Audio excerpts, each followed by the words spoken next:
In today's video, I'm going to show you how to use the Notion web clipper to save articles, research, and inspiration directly into your Notion workspace.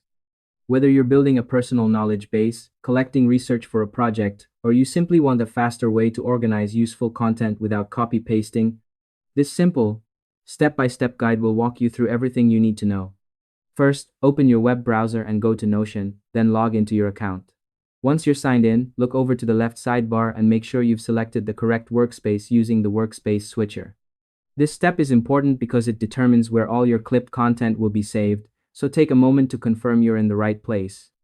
Next, make sure the Notion Web Clipper extension is installed in your browser. You can find it in your browser's extension store if you haven't added it yet. Once it's installed, you'll see the Notion Web Clipper icon near your address bar. When you're browsing the web and find a page you want to save, click that icon and a pop-up will appear with several helpful options. To make the process smoother, here are a few quick tips. Make sure you're logged into the same Notion account in your browser. Double-check the selected workspace in the Clipper menu, and ensure the page or database you want to save to already exists. Doing this beforehand can save you time and help prevent unnecessary confusion later.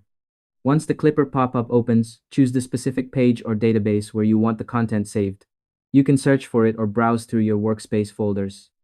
You can also rename the page to something more meaningful, and if available, add tags or notes for extra context. After that, click Save Page or press Enter, and the content will be clipped instantly into Notion without any interruptions. It's also a good idea to click Open in Notion afterward to review and organize the content right away. This extra step ensures everything is stored neatly and ready to use when you need it. And that's all there is to it. By following these simple steps, you'll be able to use the Notion Web Clipper easily and efficiently to capture web content in seconds.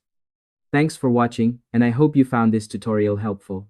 If this helped you out, feel free to share it with others who use Notion. Why not make someone's workflow a little easier?